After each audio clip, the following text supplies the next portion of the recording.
你好，欢迎收看《新闻面对面》，我是谢仲。来看为你介绍今天要请到的特别来宾，桌边第一位立法委员王云川，大家好；资深媒体人姚慧珍，大家好；政治学教授范世平老师，大家好；右边为你邀请到台北市议员李柏毅，大家好；桃园市议员备少将于北辰将军，大家好；资深媒体人康仁君。大家好。好，那黄章的美新书里面讲到了很多，讲到戏子当初的内账啊，包括是不是礼让，那包括这两天你看到是不是有看起来是不是前立法委员黄珊珊他的前助理，然后跳出来直接讲说黄章跟翁小玲两个人是不是有在敲法？好，所有这一切绕在民众党里面，包括民众党是真的有退党潮吗？那跟皮肤的新陈代谢是一样的吗？我不知道你吃粽子是不是知道那个粽子在柯 P 的口中是其实也不用包，其实那不就油饭嘛？那油饭跟粽子最大的差别，我不知道是不是就是要包起来有那个仪式感，要做这些。当然你说南北粽也会有一些不一样，但不管怎么说，当这些讲出来以后，为什么会去讨论到这些？好，如果这样的话，蒋万安现在不在国内，蒋万安呢，台北市蒋万安现在在新加坡接受一个城市特别奖的一个颁奖。这个颁奖，当然你又听到各方一个论证，是不是历代的一些市长累积下来的台北市政府是在挂丢啊？不对吗？还是台北市政府确实也扮演了非常重要的其中的一个角色？而当初蒋万安，上个礼拜抛出来这个废除监察院，到了今天，不过两三天的时间吧，这个风潮过了吗？国民党也冷处理吗？因为是不是会动到根本呢？那这整件事情，英伟达的事情也过去了吗？好，那除了这个以外，对国民党来讲的话，国民党主席郑丽文在美国的访问，那时候是陈以信吧？陈以信直接讲说，如果见不到官员，那他就出1000份鸡排。然后后来讲说，看来那笑他的人那会输了，好吧？因为确实见到了官员，只不见到官员以后，媒体又出来讲官员的层级连降3级，媒体上还用科室级 ，OK。这什么样一个叫科室级？连降3级为什么？但是在郑丽文的口中，当然国民党有驳斥这一段，那该见的都见了，该说的都说了。对郑丽文来讲的话，他眼中看到一切，会是因为他表现太好，所以民进党那激怒了民进党吗？让你听听看郑丽文怎么说的。来，激怒的是民进党吧？所以民进党开始不断的造谣，在台湾不断的破坏，他们真的怕了，他们真的恐慌了，他们真的紧张了。结果太顺利啦，结果政协会也太顺利啦，完全是照我说的，完全不是照《自由时报》编的。这么巨大的一个成功，超乎所有人的想象跟期待。民进党破防了，民进党崩溃了。来，姚川，直接请问一下，你们被激怒了？郑丽文的表现太好了，从政协会以来一直到美国，所以你们被激怒了，怕了，恐慌了，惨了，被发现了。就是我们最怕的就郑丽文了。2028如果郑丽文出来选，真的这个情势就讲到这里我们就很担心了。就郑丽文现在的状况，他讲到这样，愈讲愈欢乐。会怕就好，会怕就好。因为这2个礼拜郑丽文在美国的表现，国民党没有人骂他，而且每个人都称赞郑丽文，做得很好，然后侨胞都很欢迎他，而且郑丽文去见到的人是他指定要见的，不是他去求见的。他说他可能会跟川普见面，后来他选择不跟川普见面嘛，他选择了，然后你说见到什么国务卿什么的，他从头到尾郑丽文就没有想要跟那些人见面，所以郑丽文见到了他想见的人，都完成任务了，所以主导权整个反过来，是因为中国对他来说是很重要的嘛，所以他出门前说习近平怎么样，就是他去才不会是杨春党主席，然后出门前直接呛第一岛链嘛，就要去人家的国家呛人家第一岛链的事情嘛。他只差没讲出一句话，说2028后我做总统，让我当总统，我们就退出第一岛链。我们是和平繁荣之年。你说美国怎样怎样的？我觉得他在展现这件事情。那他的这个心里头的依据是什么呢？他下旧金山机场的时候啊，一堆人喊他选总统嘛，然后里面有热衷参加合统会的成员嘛，后来他去了几场，包括这个见了纽约合统会的会长嘛，直接整爷边啊嘛。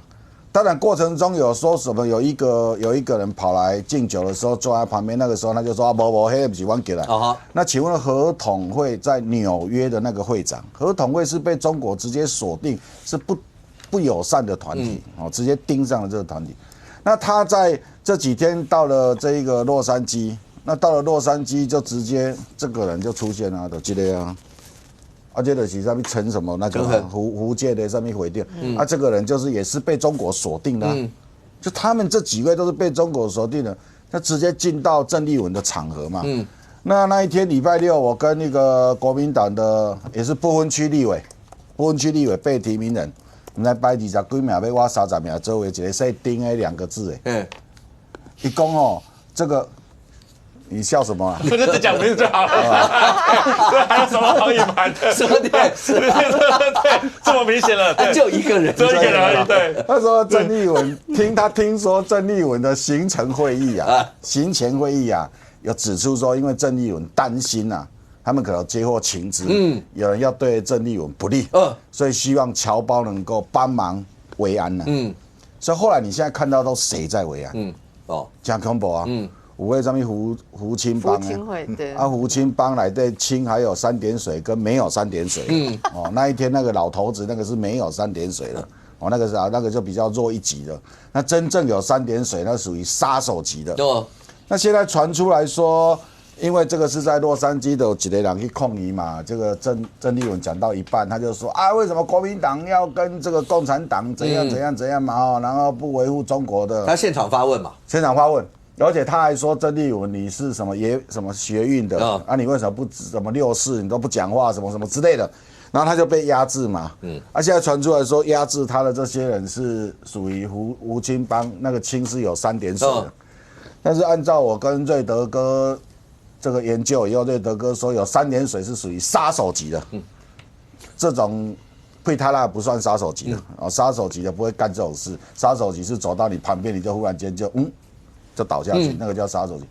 但是这个可以看得出来，郑丽文在美国确实是有人在保护他的，人保护他。那可是呢，他的演讲他自己吹牛说受到很大的欢迎民进党就惊嘛。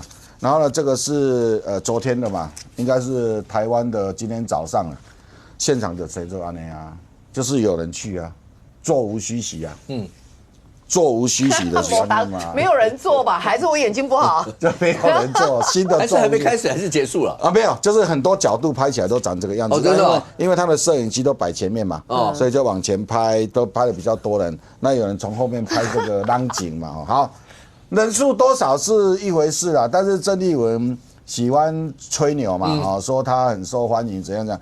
那国民党当然发的新闻稿也说该见的人都有见嘛，然后这一次算很成功。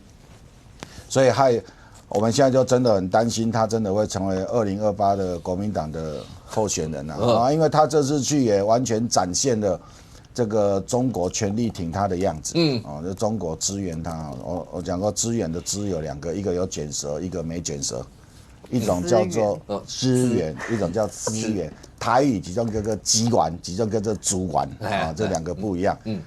所以郑丽文有这样的一个。让勇气知道说他接下来参选是没有什么问题的，而且真的他这次去见的人，按照我个人的想法，他应该是指定要见谁都见到了。就是他是去指定说你来其他我没想要去，所以那些高层的他都不想见，所以那些高层。第二个是他也许有见，可是他会说。我们不能讲我们见的其实蛮高层，但是我们不能讲，不能讲，就是不能讲。你们这些外交的这种草包都不懂，我到美国见到谁，你们搞不清楚，在那边乱讲我现在已经帮国民党，明天他们会开记者会，郑丽文返台嘛，会开记者会，把他们的说辞先跟各位演练一遍。OK， 今天有2则讯息，那2则讯息里面，那也要看国民党的反应到底是什么。有一则，当然国民党会反应了，任俊。那等一下不会这2则，那都看一下国民党是什么样的回应。任俊，到底见了谁？不要等到明天记者会了就是到底见了谁？媒体上面报道降3级，国民党直接出来驳斥，说就是见不得人家好的意思吗？好不好？该见的都见了，该说的都说了，到底见了谁？因为一般来讲，大家都会观察这次郑丽文到底见了谁啊？不是，我觉得你丢给易川的问题比丢给我这个问题简单多了，你知道吗？就是说，刚刚你有没有觉得我的解法比较简单？对，我觉得下次有个牌子，反串要先说。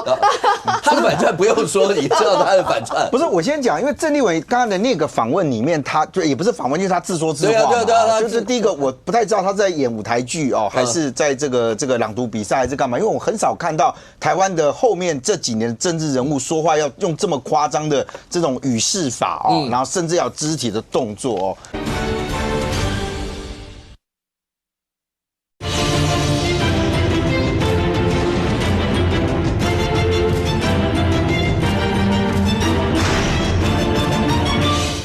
因为我很少看到台湾的后面这几年的政治人物说话要用这么夸张的这种语势法哦，然后甚至要肢体的动作哦。可是他刚刚讲了一个我有点不太理解啦，因为比如说他讲说不是这个像某媒体每个都乱写。我如果没记错的话，你口中点名的媒体之前有讲过，说你们准备要正习会，你们国民党还驳斥人家，说人家胡说八道，当时时间点都有。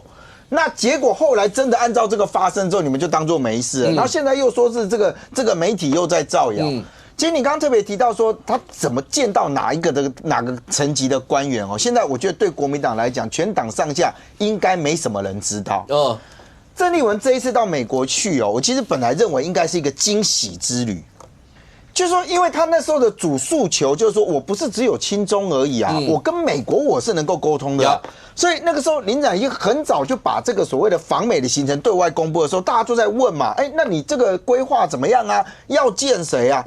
不，任俊，你这样就太难交朋友。你说他不止亲中，他对美国也可以，对不对？你知道他到中国大陆去政协会，他是见了谁？习近平啊。所以他到美国理论上真的就应该见川普不，他这也是这样讲。对啊，他也是说川普。在阿川口中意思就是他不想见川普嘛，所以没见到。对，卢比欧他也不想见嘛，他没有见，所以都没有人。他只想见那个媒体上的报道。我也不知道到底是真的。这段就需要大家想办法，因为以前不是第一任国民党党主席访美嘛，是不止国民党党主席访美。国民党的县市的那个像譬如说卢秀燕市长啦，所有人都有去访问过嘛，大家都会比那个层级嘛，那个层级就表示第一个，你这人在美国大好，大家不会有人讲到美国某种程度就是有面试的味道啦。第一个，你在美国人心目中到底怎么样？那美国觉得你在两岸之间跟美国之间的利益是怎么样？你见到的是谁，一定都跟这个有关系嘛？那我这人承认嘛，我就是难交朋友嘛。我回来问嘛，其实老实讲过去大家为什么会看重你跟谁见面？最重要的是你要跟内阁成员会面。不管你是副驻青、次青或是什么，他都算在内阁成员里面。我就问，现在柯氏算不算在内阁成员？我这个问题回答完了。就是说，因为郑丽文自己，我就讲啊，为什么一开始是惊喜嘛？就是国民党把调子拉得很高嘛。再加上陈以信跟人家出来赌鸡排嘛，我怎么可能会见不到行政官员？光这句话就很特别，因为其实对我们来讲，我们的认知那个其实叫做内阁成员。你如果再去 Google， 现在网络很方便嘛，大家去 Google 一下美国官员的分级制，他也告诉你有5级制，但是他的5级制是以内阁成员来做区分。我特别看了好几个不同的这个比较方式。柯氏没有被算在5级制里面啊。陈以信说行政官员，那就厉害了行政官员有非常非常多嘛，他任何的东西谁敢说他不是行政官员？他在行政部门工作，他只要手下有2个人、1个人，或者他就算没有人，他自己有一个部门，他也叫做官员。我不会去，所以我不会去批评这件事情。所以我刚一开始讲，我说一开始是个惊喜之旅。大家就觉得期待嘛。郑丽文我要到人见，而且我老实讲郑丽文把所有能讲的话，在还没到美国或者还没见到美国那个N 字级的官员的时候，他全部讲光了。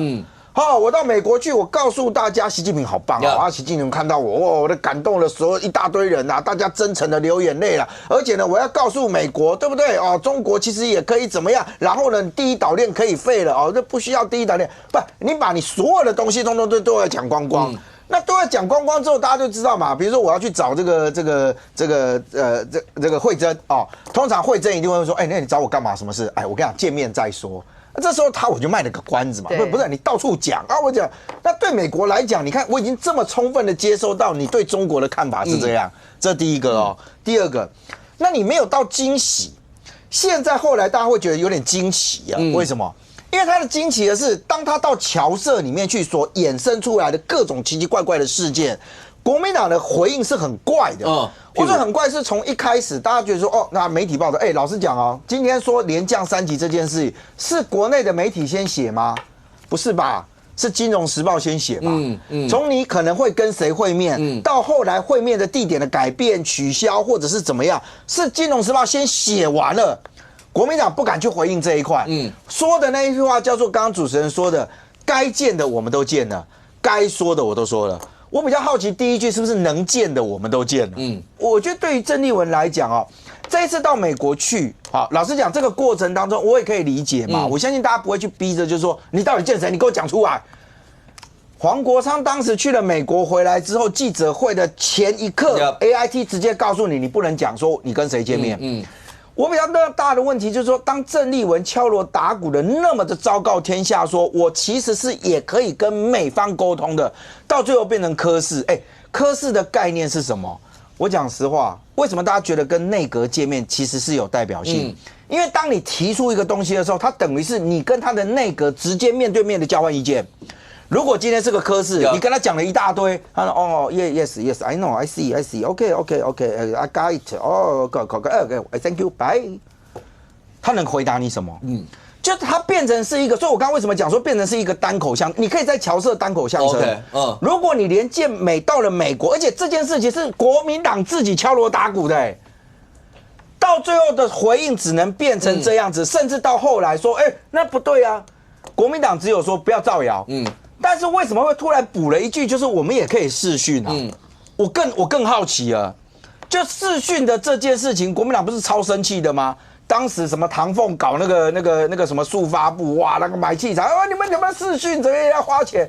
结果国民党现在大拉拉的，你到美国去，你还跟民主基金会申请补助，结果到最后大家觉得说你应该有一个更具体的成果，你说没有，我们视讯就好，那你去视讯就好，干嘛花机票钱搞这些，回来还叫全民帮你买单？视讯那一段是因为对他进了 IT 总部，那对于国安会这一块呢？国安会这一块像艾森豪大楼，然后大家就讲说离 IT 总部不过10分钟，为什么不去？那陈以信就讲说没有，其实在 IT 总部这里面也可以视讯跟国安会，然后大家就讲不是啊，那这样要视讯。那就是任俊讲，那就在台湾视讯就好了，为什么一定要花机票还要到那？可是这2件事，来不会，国民党的回应是：第一个，到底见了谁？好，也许因为有外交默契啦，或者什么这些不方便讲，但是到最后大家也一定会知道，那美方的态度是真的有让郑主席是有一点点感觉上不像当初的这么顺利吗？是要借此表达美方对于他讲不管第一岛链啦，或者讲了很多跟两岸之间的关系的事情，美方是不满吗？第二个，刚才大家镜头上面看到那个，不管怎么样，郑主席应该心里有谱，就是现场演讲会不会有人可能要踢馆要什么那些，那这个应该有一个 SOP 的一个处理。没错，那个画面确实是像媒体上所报道是这样吗？是在那个演讲会场被架出去以后，然后看起来好像还真的有点被动手动脚的一些。国民党针对这些有什么回应吗？确有其事吗？第一个我先讲吧，就是针对郑主席好像被华府会务官员遭降级的事件，我个人觉得这个新闻，我当不晓得真或假，我也不晓得郑主席到底见到了什么层级的官员，我真的不知道。但这个新闻我觉得真的是有待商议，因为很简单，不管郑主席是不是说我们中华民国的执政党，他至少是一个国民党的最大在野党的党主席。这个整个会晤过程当中，不会是临时去才决定要接谁，这是不可能的。双方一定早就针对会见的人，包括议题，几乎都已经确定好了才会去。所以说到了现场去，直接会被美方降级接待，就临时降级接待的这个机会，我个人觉得相当的低啦。可能不是临时。对，要不然就是一开始如果就降级还要去吗？我觉得这有可能是一开始也许成绩就不高，这是有可能的。或者是说一开始对不对？他们讲的状况跟现在的确不一样。但是我不需要讲，因为我真的不晓得他到底见到的是谁。所以到底见到成绩有多高，我不敢说。但是临时被降级，而且降3级，对，还降3级，你说差个1级，可能真的是有点忙啊，或什么临时状况，降3级，那不知道降到哪一国去了，你知道吗？这种事情在美方接待的整个过程而言，我个人认为几乎不会发生的啦。范老师，请问一下，政治学教授，请问一下，在一般传统上面，大家国义刚刚讲是啊，因为这是一个外交活动，它是很细腻的一件事。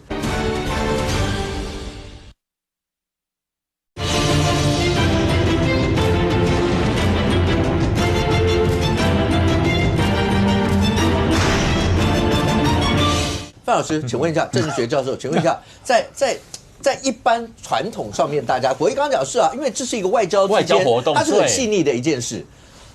有没有会因为你来这个地方讲的那些内容，搞到好像你跟中国大陆那个地方比我还好，甚或会影响到我未来整个战略布局，我就把你临时降级，甚或降个3级的这种，有可能啊。啊，真的吗？你看这个今天川普跟这个以色列总理纳坦雅胡他们2个人出现，他还飙出口还骂他我觉得美国真的在川普带领之下的美国，好像什么都可能。我跟你讲，这个东西，美国当然是非常了解台湾，而且 AIT 特别是古立言古大使他太太就是台湾人嘛，他的中文也非常好，日文也很棒。他见过郑丽文这么多次，我想他的所有的记录都会送到美国华盛顿 DC 的国务院里面去。所以我觉得美国常常会用这种 surprise 来制造他对你的威慑。我就让你意想不到。其实我在别的节目有讲过，我说郑丽文他搞不好他本来说要想见国务院官员，他不以 AIT 的，因为现在 AIT 没有主席啊，悬缺是执行理事要蓝英。对，他卢秀燕去的时候，蓝英是有陪同，对，不但陪同，还到门口迎接他。对，所以我要讲的就是说，那美国这个是很清楚，我这是让你难堪，就是觉得比蓝鹰都见不到，可能这是 AIT 哦，可能找个办事员一个科长来见你，办事员，有可能啊，我就是他也是 AIT 真啊，他真的就 desk officer， 所以他就你是5级之后再降3级，我在讲。就外交礼仪而言，这是不太可能会发生，真的不太可能。他可以讲话讲得很不好听，或讲得很重，还是我出来，但是美国不会做这么难看的事。我最在乎的是临时降，对，临时你请一个办事员来，我就是让你当头棒喝嘛。为什么当头棒喝？就是让你不是该什么不要，你走进 AIT 大门，你没有见到蓝鹰，也没见到白鹰，红鹰也没见得到，我就找一个人跟你说我是 AIT 代表，跟你握手，那你要怎么办？拂袖而去，委送，我走了。不可能嘛？但他就是让你知道说我在给你一个敲打，我就是一个很直接的做法。OK 所以你要看，那你看看美国有国务院最大的国务卿嘛，第2个就是副国务卿，就1个，然后国务次卿有6位。那你大家还记得那时候2020年9月，川普那个时候派了这个国务次卿克拉克来台湾访问，创下1979年台美断交以来的最高位阶，等于整个国务院他是6个世卿之一啊，他那个还做的是什么？美国的那个行政专机，上面还有美国国徽，还有 United States American 的国号全部都有，就跟川普的那个空军一号几乎一样，涂装也都一样，只是比较缩小而已。那一般来讲，我们台湾的官员去，不管你看之前的朱立伦也好，或者是讲去，大概都叫做副助理国务卿，因为国务是副国务卿再来就是助理国务卿，助理国务卿大概有37位，37位大概是我们司长级的，那副助理国务卿就等于是副司长，比如说我们台湾外交部有北美司副司长，大概有50到70个人。那这是属于中高位阶的官员，在100名以内排名在100。因为你刚刚那个人我算了一下，到最后那个就排名在100，因为90几个了，快到排名100名了。对，问题是美国国务院员工太多了，上千人啊。对，你这说连排名100名的都没见到，可能都没见到。所以你觉得？对啊，所以他才会说是一个降3级。就是国务院的这个叫做科室办公室嘛，所以说就是表示他就是一个基层的承办人给你见。就等于说，外交官刚考上外交特考，可能6职等、7职等，可能连科长都不是。不会，我最后讲个事情就是说，有可能一开始成绩就低，那看我们要不要接受？这个我觉得大家可以来讨论，这也是可能会发生的事情。但是如果这是外交拜访，我们的一个国民党台湾一个最大的政党主席到现场去被临时这样搞，这是羞辱了，不是我讲这不是国家的，这是羞辱到国家的问题啊。拜托大家，我讲真的，大家为什么会觉得国民党好像跟民党不一样？我们去到外面去，我们可以被他们一开始不吃规格接待，因为他不喜欢你 ，OK。但是这临时把你降级，这开什么玩笑？这在开什么玩笑？在国际礼，这真的不开玩笑啊！你说川普够疯，他跟乌克兰总理对骂，现在给他难看，他也去见了，他会找他一个随便的去跟那个所谓泽连斯基见面吗？是，问题是你是客人，你要到人家去拜访，你这边讲说叫人家什么冷战时候的第一岛链啊。你要去人家做客，你不讲好听的话，他敢呸脆喏啊？那你还希望人家迎接你？不，这两个事情，我想他可以用他不高兴的语言来跟你讲，他谴责你这种讲法，他不接受，但是不会这样派降级。我想他不是降1级，他可能降3级，拜托，快没有人可以降了，你知道吗？再降下去是为了保全了，你知道吗？所以我想这是羞辱，我想这是我不想笑的原因，不是羞辱，不是对，我想笑的原因，我想不管如何。郑丽文主席也许不是代表中华民国，当然也许不是，因为毕竟现在执政党不是国民党，但是他是一个他是一个中华民国最大在党党主席，到了国外去被外国人直接这样搞，我说句实话，重点是他自己没有，他自己说他见了该见的人啊，他没有被羞辱，所以我要说这新闻不有问题嘛？我在怀疑这新闻的问题，对吧？你可以说也许一开始谈的就成绩不高，这有可能，但你说临时现场直接被降级，这事情我真的觉得机会真的太低了，因为这对于美国而言，我老讲，对于一个大国而言，也是一个非常失礼的事情。我要补充，我还是还原一下哈。博弈讲的内容，我部分赞同，绝对不是临时，绝对不是。所以一开始吗？我告诉大家，当郑丽文要出国之前，到美国之前，他是不是就讲第一岛链结束冷战？到了美国第一站在这个旧金山嘛，不就大战习近平吗？对。然后后来几乎连温柔善良都出来了。你认为你说的温柔善良是他讲说习近平温柔善良，对，温柔善良，而且非常真诚，非常真诚。对，连这个温柔善良、真诚都出现在习近平身上了。你认为郑丽文不知道他要见的人的层级吗？所以郑丽文说：“我该见都见到，本来就是规划见柯世吉的。”本来就是，对，我觉得这个会等最后解密再说。对，我讲过，我的重点是不会临时被降。他见到谁我不知道，当然不是，当然真的不太相信。当然不是临时，当时邀你去就是见柯世吉，你要来不来？不来你不要来。所以郑丽文出国的时候就很不爽，他就很不爽。我出国你派个柯世吉来接见我，那可是那你要不要来？要。那可出国之前他要放这种所谓的很高期待的烟雾弹，所以记不记得？李德维说：“会不会见到川普？拭目以待。”大家记不记得？他说：“拭目以待哦。”我们眼睛都擦亮了。没有，他们早就知道见的是柯世吉。所以他从到了旧金山，从台湾出国之前就已经讲了这么样的鹰派的话。很明显的，美国的鹰派议员对郑丽文确实是不爽。对他讲苏立文他们确实是不爽，非常不爽。为什么你知道？他直接说玩火。鹰派的这些华府这些鹰派的这些政治人物，他对于国民党这次郑丽文到了美国去是完全改观哦。他对国民党是完全改观，对，因为在美国的印象里，国民党不管怎么样反共高过反赖清德嘛，反共优先嘛，然后内部再来反赖清德叫竞争，共产党叫做敌人。可是这一次他完全改观，他们觉得郑丽文把赖清德当敌人，把习近平当竞争的对手，把习近平当竞争，就是我如果郑丽文干得比你好，我可以当国家主席。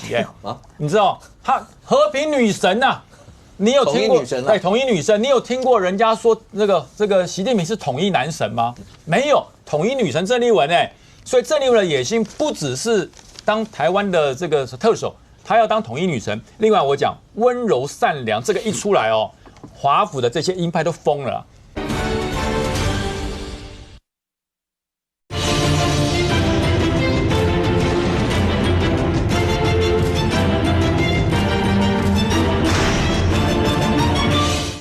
所以郑丽文的野心不只是当台湾的这个特首，她要当统一女神。另外我讲温柔善良，这个一出来华府的这些鹰派都疯了。那他就几个问题问嘛。那你们台湾天天共机共建这样子，这叫温柔？有人用共机共建表示温柔的吗？那这些共机共建每天来是来观光吗？增加台湾观光，说你可以在那个台湾沿海摆一个观光团，跟看野鸟一样我来看，你看共机来了，这叫做温柔吗？另外几千枚飞弹对着台湾，这是什么？准备台湾被统一以后放烟火吗？不是吧？第二个，习近平让香港整个民主灰飞烟灭，这叫善良，还叫温柔。最后一个他讲哈，郑丽文在美国街头遇到了人家对他抗议，说你要卖掉台湾，你接近共产党，台湾变香港。郑丽文有站起来捍卫台湾的民主吗？没有。将军最后讲的那一段，所以先把这段，这个就是刚才讲第二个问题。第二个问题，我老讲，我目前没有问到这东西，但是我觉得不管有没有问到，动手就不要扯了，这个太离谱了。如果有这则新闻，确实有，因为画面上面看起来，对，只要这个是跟我老讲了，我个人觉得。只要这个发生的状况真的是跟现场有关系的话，那国民党就要猜出来。暴力哦，暴力压头捂嘴，对，因为你想会有人踢馆，其他都知道，对啊，会碰到，一定会碰到，对啊。但踢馆有踢馆 SOP 该怎么处理嘛？对，但是处理的方式不应该是用这种把人家拖出去，而且甚至用武力、暴力动手的过程当中，对。所以这东西，我相信绝对不会是国民党自己人在那边，但不管如何。只要这个场子对本身发生的情况是跟现场活动有关的，我觉得国民党当然要出来。所以我觉得蛮特别的，表达态度，对，表达态度。郑丽文人到洛杉矶办演讲，然后来的样子长这样。我觉得历任的党主席去或历任的市长，任何国民党执政的市长去到洛杉矶办演讲、办餐会，都不会是这个场面。绝对不会是。上次卢秀燕去这个，他也是去美西嘛，他办那个场面都很浩大，每一个包括如果蒋万安去办也会很浩大，张善去办很浩大。可是为什么郑丽文人到了洛杉矶，即使他只是办演讲，人长这个样子？我光那个场合选这么小的场合，然后讲到一半，这些打架的这些都是这种中国人呢？对，中国，这都没几个台湾人，或者说一个什么这个民进党的台独的，通通没有这些讲话也没有民进党台独的人反对什么郑丽文的言论去到都没有，也没有人去叫嚣。现在郑丽文去那地方在对接叫嚣的那些人啊，听他的口音，他们应该是很早就去美国的中国人，那些搞不好都没住过台湾，就说他们是很早就去美国的中国人。这很奇怪，我觉得郑丽文为什么搞到阵仗会长这样？那国民党的他们。洛杉矶党部吹不人来听这很难吧？没有，我觉得现在应该，你看他包围的人全部都什么福清帮的，我觉得郑丽文这个场子好像这一次的出访，因为他是什么植物园，不是博物馆的，他有真正见到什么真的大咖的吗？就只有那个 desk officer， 好像其他也没有。所以现在情况来了，郑丽文这一次的所有的安排，感觉上好像是中国的介入的程度很高所以也有媒体在讲什么？为什么他这一次见不到之前什么白宫的国安人员国安会的人还有见不到以前见到的那种连降3级，就是因为可能也有安全上的问题人家不知道你现在郑丽文旁边围的那些人到底是台湾人还中国人不然怎么会连人提问就被人家拖出去，然后就被打？这种事情在台湾场子是不可能看见的。所以我觉得郑丽文这一次刚刚说什么惊喜、惊讶，我觉得其实某一种程度上看到美国的眼里，应该是变成惊吓了吧？就是你既然赤裸裸、毫不掩饰，你这样子对于习近平是你的感觉上是你的宗主国的那一种感觉所以那个参议员丹·苏利文。人家媒体是直接报道，他是直接警告，而且丹·苏利文直接在他社群媒体上发文，他说自己不仅亲自会晤了郑丽文，还当面跟他重申自己对台美关系的强烈支持，要求郑丽文跟他所领导的国民党要和民进党合作。通过台湾的国防预算，所以我想苏联的做法才是美国人的作风，他会现场直接讲，他不会这样子，他不会跟换人来做这动作，他根本就不在乎，因为他觉得他会想要讲他该讲的东西。没有，可是你忽略一件事情，因为之前萧旭晨，你们国民党的副主席在台湾羞辱了美国也不会做这事情，美国也不会做这事情，你不要想把就是因为这样，他才会变成是这叫科长，所以一开始有可能是不会是临时嘛，也许有可能我不知道。最有名的就是1971年7月9号，当时担任白宫国安顾问的季辛吉，他忽然从巴基斯坦访问北京，见了毛泽东，那时候中华民国跟美国是有正式邦交，然后隔年1972年尼克森直接飞到北京去，所以美国那时候就对蒋介石不满了嘛，或者我对蒋介石你想反攻大陆，我们不支持嘛，我用什么方式来敲打你？直接用这个方式让你难堪。你看那时候蒋介石在台北看到尼克森的飞机降落到北京的首都机场，他心里面心情怎么样？也很痛苦嘛。大使馆在台北耶，我就应该给你看多难看，我就是给你难看。美国毫不让全世界都知道你蒋介石灰头土脸，不是要给我们难看，那是要背叛我们。那根本不是要给我们，对，那不是要给我们难看的问题了。他直接就是要跟台湾建交，不是难不难看，是因为他为了利益而做这个事情。他也表达对蒋介石的不满。第二个，刚刚不是说是什么郑丽文是什么台湾都受伤害，不是，是郑丽文自己，因为我们有个比较组，谁？立法院长韩国瑜啊，人家是国会邀请哦。我保证一定见得到这个美国的这个亚太事务的副助理国务卿，这肯定的，是最起码的地板，可能还有更高，搞不好是助理国务卿啊。所以你不要忘记，所以在这个情况之下，为什么两个待遇不同？我就是要让你了解这个差别待遇。所以你看到时候，你看韩国瑜他就直接去国会山庄了，会不会有美国众议院的议长来见他？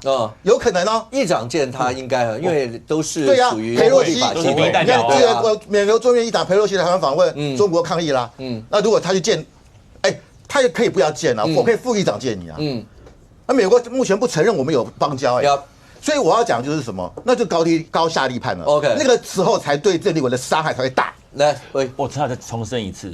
美方有没有可能一开始就没有高规格接待郑主席？有可能，我不知道，因为我不知道这个东西我没有什么好争议，但是看我们自己愿不愿意而已。但是如果他是临时去现场直接被这样给难看，这你跟我说跟我们中华民国没有关系，没有关系，总会没有关系，总会没有。你的同胞这边被美国人羞辱，你觉得没有关系？我不觉得，这是一个外交，他的所有的说法没有让人家觉得他这叫做是外交事情了，这是外交这件，这没有对或错。你可以觉得你希望统一，你可以你觉得你希望和平，你也可以希望跟美国好，都可以。台湾本来就是言论自由的国家，但是他有一天讲实话，他不去官职啊！你在讲什么？就算是一样，他不去官职这两个他是中华民国的国民呐，我们国民在美国受到欺辱，我一样不喜欢。包括赖总统，他连美国都没办法去，没有办法过境的时候，如果是临时这样，这不叫羞辱吗？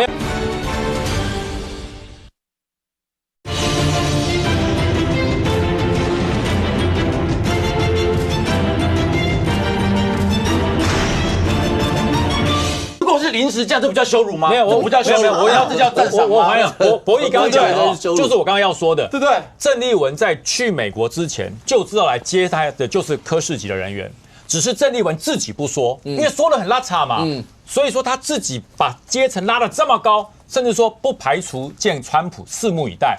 从见川普变见科室人员，这不是人家羞辱他，是他自取其辱。什么自取其辱？等一下，不对，等一下，他说没有讲好就好了。这个新闻是我要讲清楚，新闻讲是他临时被降级拜托。我跟你讲，他可以一开始就是不高的接受，但是不是临时的新闻出来了吗？所谓临时是为什么？这双方交这个见面，这是机密，两边都不会说。我民国100年，我跟纪连成将军到美国班尼堡访问，我们都知道每一站要见谁，但是我们不能公布，我们不能公布。可是你自己公布说，我可能会见川普，我可能会见这个总统。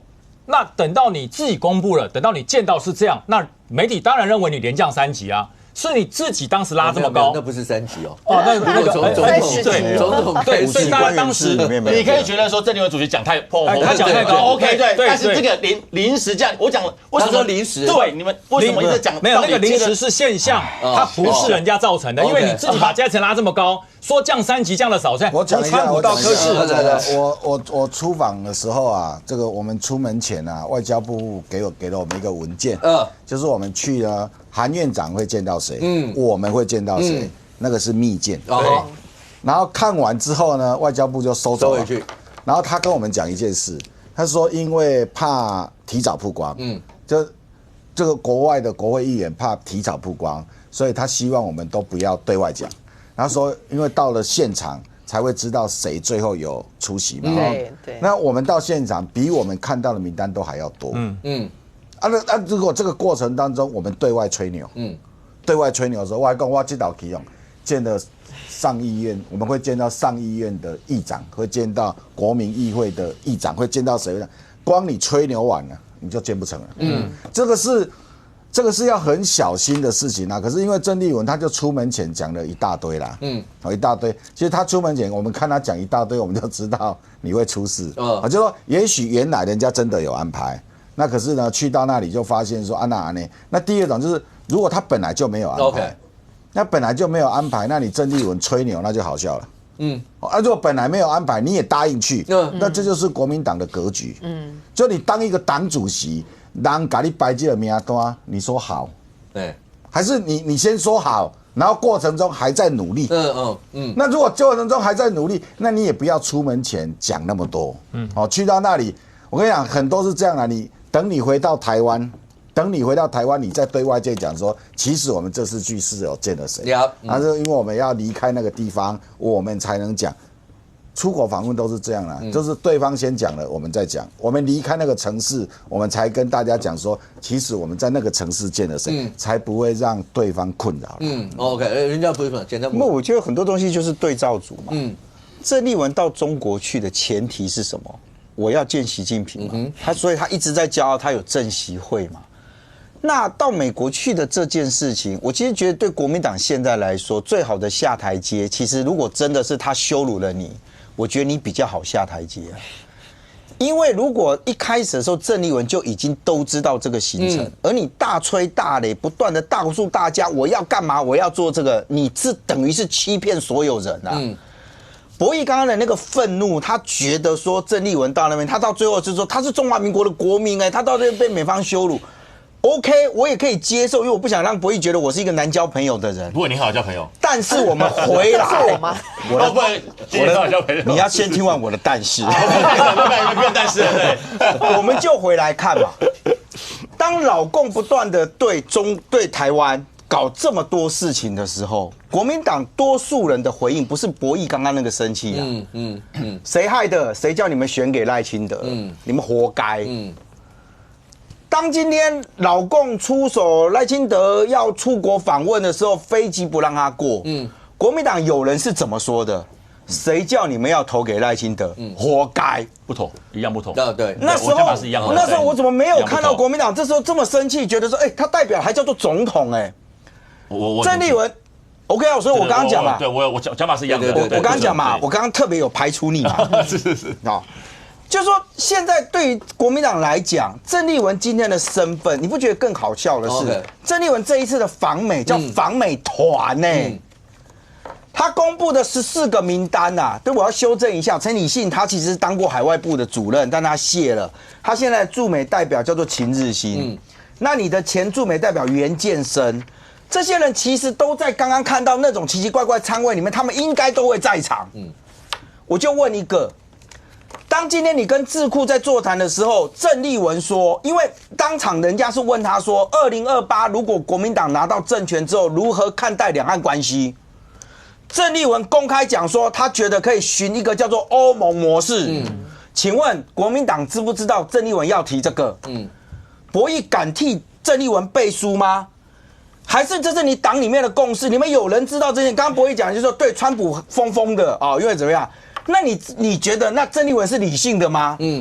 在我们在其他的这个非国民党人的眼中，或在部分国民党的眼中，甚至在美国人的眼中，郑丽文是理性的吗？我就问这件事情。当郑丽文公开讲说，我用欧盟，大家都知道欧盟是怎么运作。问题是明确的问说，2028国民党拿到执政之后，你会怎么样去做两岸关系？他说那就代表国民党定调OK。所以我跟你讲，就是说，如果你是一开始说，我们本来都已经谈好了，结果被降，那你可以讲说，因为郑丽文的东西美国不喜欢，那美国就明白的告诉我就不喜欢你。OK。但是如果他一开始的时候，你都已经，我刚刚特别为什么举对照组嘛？中国那件事情的时候，国民党几个党主席，大家都觉得要到中国去，但是只要没有习近平，大家都不去。所以郑丽文调子拉得非常高嘛。郑习会他讲过多少次？他说我跟习近平见面的机会，比川普跟习近平见面的那个变数还要小。那结果美国的这件事情，如果你早就都知，我觉得这件事情国民党才应该要讲清楚。来，不会要简单回应一下。第一个，我相信接下来郑主席回来之后，他可能也许年纪的会，也许有机会会说明到底见到了谁，我不知道，还是美方会来公布，我不知道。我要讲个重点，如果一开始成绩就不高，假设如果一开始成绩就不高，这是国民党自己的事情，好不好？国民党自己承担，这没什么好讲的。你愿意去，你去。就阿三说那格局问题，没错。如果你觉得你愿意去，就算可以再低，你愿意去，那回来有没有被遭受非议？那 OK， 我们没有话说。我现在一直在讲的是，如果我们是出去了临时被降级这个事情，在国际的外交礼仪而言，原来应该是不会发生这种事情。不管他喜欢或不喜欢，这种是一个非常难看的，不只是被羞辱的内国难看，连做出这个事情的国家也很难看，代表连基本的尊重都没有。这是外交事项，不是个人办++9不一样的事情。OK， 所以我才讲，接下来我不晓得到底成绩有多高，我也觉得不会有什么降级的问题。等郑丽文主席可能回来，包括美方也许有机会再讲。我觉得让这个事情有一个好的结尾，我觉得是比较好的，不需要大家来自己也看不起自己人，我觉得真的没有必要。赖总统那个时候没有办法过去，我一样觉得非常谴责，莫名其妙到极点。我们的总统没有办法搭我们的飞机到我们的友邦去，这是多么荒谬的事情呢？当然谴责。但是不管如何，我后面要讲刚刚第二个题目，那个我觉得党中央应该是要出来。要有个回应了，对啊，你现场发生暴力事件，对，这个要出来讲一下，真的要讲一下，对，到底发生什么事情了？我觉得民众现在因为毕竟不在现场，所以真实整个完整状况不晓得是什么情况。但是以我后面看到这个画面而言，我相信没有人可以接受的这个了。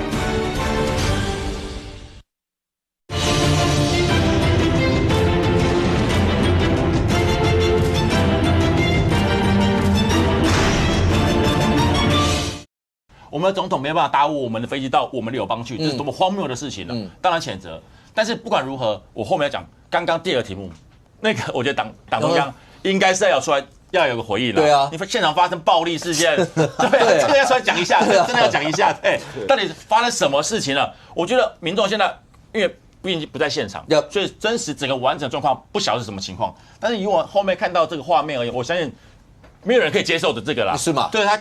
来看一个，那他就如果有像媒体报道，他是去问了郑主席一些，就讲说你也参加过民运，你也参加过什么，然后为什么要帮助那个中华人民共和国，或是你为什么不挺？类似像这些，反正你只要问到这些，可是这不是不能回答的。对，如果郑丽文主席来讲，他一定有办法回答。如果只是这个问题，就要用这种方式来对待的话，那当然我觉得要出来讲一下。对啊，至少把这个过程还原一下，到底为什么会发生这个事情呢？我觉得要不然这个。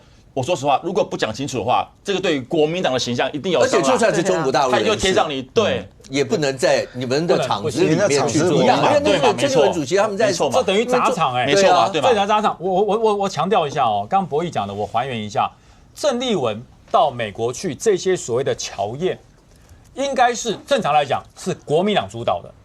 理论上是啊，因为你国民党主席去嘛，对啊，这个侨宴的安排整体的 handle 应该是国民党主导的。可是国民党主导的却不能够避免这种状况，这很奇怪。那除非只有一个可能，因为国民党主导的侨宴去的人应该是支持中华民国的，不会有人支持中华人民共和国。但是他出现一个是力挺你中华民国要有独立自主民主的人，却被按出去。他有讲台独吗？他没有他说自由民主的方式，他就被按出去。OK， 只有一种人会把中华民国自由民主按出去，中共指挥得动的侨领。中共指挥动的侨领，他才会按出去，因为对中共的政权发生了挑战嘛。那如果你发现有中共指挥动的侨领在按这些捍卫中华民国民主的人，郑丽文怎么不阻止？郑丽文怎么不阻止？他是主人他是主人他是中国国民党的主席，在海外做了这么一个座谈一个侨宴。你怎么不阻止？那除非是这一场侨宴不是国民党指挥得动的，而是中共的侨领，那这个事情就严重了。OK， 这整件事情看起来的话，对于国内，范老师，对我觉得这个今天那个有位姓，他叫姓苏啦，苏先生他就是提出来说，你国民党应该帮助中国民主啊，你怎么跟共产党在一起，对不对？他就被抓了，他说他是被邀请去的，他有带那个识别码，就是他是邀请的人，他不是混进去的。那他说郑丽文当场也是说你们可以尽量问，没问题。好，那所以我觉得今天他们不是去暴力嘛，他只是提出问题嘛，那你郑丽文可以回答呀。你可以说，中国已经民主了，我们不需要协助中国民主，你也可以这样讲，对不对？那或者你可以做个，或你可以回答，就像刚刚讲，因为习近平温柔嘛，对，真诚，对，我觉得说他说我在北京，我觉得很民主啊，跟美国一样啊，反正我在美国不民主啊，因为美国怪人不见我啊，他可以这样讲，所以但是他没有制止。这是你国民党场子，你是主席，对，你要站起来说，请你们大家不要动手，不要粗暴，不要在我的场子动手，暴力。第二个。让他也尽量发言，我让你问到好，问到满。你是一个民主政党嘛？就为什么现在中国这些民意人士说，你国民党是变成共产党的附随组织啊？你国民党打在美国这个民主的地方、自由言论的地方，你竟然干的是在北京一样的事情。对啊。那未来你郑丽文，你是不是就是习近平的所委托的特首呢？就跟当初1997年香港回归前，中国钦定董建华为特首，你郑丽文是特首，你参加过我们的学运，进行当时的这个野百合学运，对不对？推动台湾的这个所谓的修宪。然后全民直选总统，然后我们的立法院、国大这些老国大退职，重新全面改选。这个你是参与过台湾民主政治，结果你今天在美国这个民主领土上看到用暴力的方式来对抗这些合法参加活动的人，而且他们连手机都被没收哦，还要他们删除相关影片哦，太可怕了吧？郑丽文一句话都不讲。不过这整件事情当然刚刚博弈也讲，其实国民党是不是要出来做某种程度一些的回应，然后到底是怎么样？这牵动到国内，刚刚大家讲到了，不只是年底2026，甚或2028，因为郑丽文主席也是现在大家在讨论国民党2028可能的4个可能的人选其中的一位。那其中另外一位当然就是蒋万安市长，蒋万安市长现在在新加坡领一个李光耀城市特别奖，然后去。可是，在上礼拜五。来，任俊，上礼拜五他不是才丢了一个就是监察委员，因为上礼拜五的时候，赖清德总统公布29个监察委员的名单提名人，然后蒋万就是要废监察院，包括其中那里头是国民党的前立委，对，那就直接质问蒋万说，如果当了总统，你还要废监察院吗？但是蒋万回答是，国民党就算执政了，他还是这样主张。那今天出去领奖，包括丢了监察，有些人在讨论是讲说，是前一阵子很多市政方面的讨论，然后对整个蒋市府来讲，对蒋万安来讲，在选战上面会有一些状况吗？或是像英伟达的这些问题讨论会有一些状况，所以干脆丢监院丢什么一大堆的这些事吗？我觉得，因为大家今天关注到，就是说蒋万出国了嘛，那当然这一次就是新加坡有一个李光耀世界城市奖啊，那他每2年选出这个城市啊，所以他是2年办一次啊。但对于蒋万来讲，我觉得这个他一定会觉得这是一个政绩啦，而且是一个值得宣传的政绩嘛啊。因为毕竟能够获奖啊，我觉得我也不会去否定说获奖的这件事啊，但获奖是不是就代表个人一定很棒？我觉得因为这是整个市府团队，包含台北市民共同的努力，最后有这样一个成果，所以我不会去用一个负面的方式。可是对于蒋万安来讲哦，就是领奖的这件事情，他当然很希望让大家看见。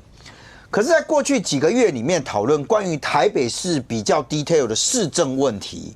为什么会出现您刚刚所提到的英伟达？甚至连我刚刚拿的这个也是研考会的新闻稿啊，但是正常啦，研考会本来就搞这个嘛，就是擦脂抹粉，不是包装啦，就是要特别包装宣传嘛，就说现在看起来蒋万安所启动的这个选举的模式，它到底是针对台北市长的连任在做准备？还是他丢出的议题基本上已经在为下一个职务在做准备。我个人认为比较倾向是后者了。但是下一个职务是2032以后的职务，还是2028就会面临到这个职务？就我个人的理解啦，蒋万安身边的人其实思考的就直接就是2028，不会去思考2032。好，为什么？因为很简单2028如果蒋万安没有代表国民党出现的时候，那就是国民党会派一个人跟赖清德争嘛，所以这只会出现一种，就会出现2种结果，赢跟输嘛。对，但是其实结果对蒋万安是一模一样的。为什么？因为很简单，如果国民党赢，下一个这一个，请问他要干多久？他有可能跟你说不好意思，我一届我就不要了，我就8年了。对啊，那请问这8年的时间里面，蒋万安的政治生涯要掌握在这个人的手上，他愿意给他嘛？是这边有个例子叫卢秀燕嘛，卢秀燕她今天台中市市长这个卸任完了之后，国民党也没有要给他职务，看起来也没有嘛，他自己不选嘛那你接下来有可能拿到行政吗？没有了嘛。第二个是如果是民进党赢了，对蒋万安也一样嘛。因为他已不会有行政职务了嘛，对啊，他就只能回到党的体系，等到2032去打内战。所以你觉得要打到2032吗？国民党在这件事情的辩护上面是怎么说的？他们不是跟你谈论监察院有没有存在的价值，他今天所有的打的都是你民进党已经嘛，公立被废监察院呐，我们现在提这个，你为什么有意见？他没有要跟你讨论。其实如果老实讲，对我们来讲，我们跑政治，我们其实真正想讨论是监察院你要废 ，OK， 监察委员的职责是不是全部给你们那些立法委员？你立法委员这么大，理论上是啊，不，理论上是这样，但因为三权分立的时候，我们就是从人家立法权里面把它给分出来了，所以我们立法委员会成为全中华民国最大的怪兽，他什么都能做。就阿川是怪兽。他尽量克制自己的兽性，当时就是怕骗怪兽，是拉出来了嘛？对啊，是监察。我最近还在找那一句我们以前念三民主义那一句话叫做什么？哪一句？就是那个考试权要从行政权拉出来的时候，因为我们都考申论题嘛，会考这一题嘛。那当时那一句话到底是什么？我一直找不到那个三民主义课本那一句话。然后监察权要从立法权拉出来，孙中山有一套逻辑嘛，我们当时都背过，可是现在郑学教授，你那以前就是三民主义研究所，那个东亚所还是什么？不是他三民主义研究所，对，不是这个。范老师，你应该有觉悟，这题马上会 Q 你，知道吗？没有想到那么突然，这种有种被突袭的感觉。对不起，我先焚香沐浴一下，等一下再问，好不好？不好意思，不好意思，赶快 Google 一下。你知道本节目真的通告费很难赚，真的。阿川对阿川讲是以前是这个样子没有错，但是现在已经这样。但是当蒋万安讲这些以后，他就会面临到另外一个问题啊，这是国民党神主牌之一耶。对，将军是不是？对我跟你讲，我今天特地把国民党的党章给印出来了。国民党如果蒋万安是国民党没错吧？是啊。蒋万安如果要提废监察院，就是不再讲五权分立。刚才阿川讲的那一块，就是说把监察权从行政权里抓出来，叫做从立法权，立法权抓叫权责分立。你不能，你又能立法又能监察，裁判球员兼裁判。那我要告诉大家，为什么我讲蒋万安如果提出这一点事情，他要先请国民党先要关起门来修党章。各位，中国国民党党我够忠诚吧？找出来了，中国国民党党章里面这边，中国国民党系由中山先生创立，叫艰辛万苦这些都不要讲，我画红线这个地方，一脉相承，历久弥新，奉行三民主义，五权宪法之宗旨。这个要不要先修掉？对吧？改成三权宪法。因为你要废掉考试监察，现在是先废监察，考试人家就没了嘛。你监察一废，没有四权，没有所谓的四权宪法。如果能够修宪的话，大概一定是一次修掉，讨论就回到三权嘛。回到三权宪法。那么如果你国民党，你说这个蒋万安今天讲得很硬哦，他说什么？就算国民党执政，我还是不会改变我认为要废除监察院的立场。将军就会影响到深蓝的一些动向。会，我告诉你深蓝里面有一派包含了刚才那个阿川讲的，1949年以前到美国到国外去移民的这些老侨民他们是什么？他们是孙中山的信徒。OK， 孙文信徒包含谁？包含洪秀柱，包含张亚中。他们是孙文的信徒张亚中还是孙文学校的校长学院院子是个校长。那你认为张亚中会认为没有？那五权分立胡说八道，三权分立，蒋万安我挺你，那他就不要当孙文学校校长，他就变蒋万安学校的校长就好了。所以我说，国民党要废除监察院之前，先开一个党代表大会，把党章修掉，就是没有什么五权宪法了。那么你知道吗？我们中华民国的宪法，国民党每一次只要一骂赖清德，立刻拿出来。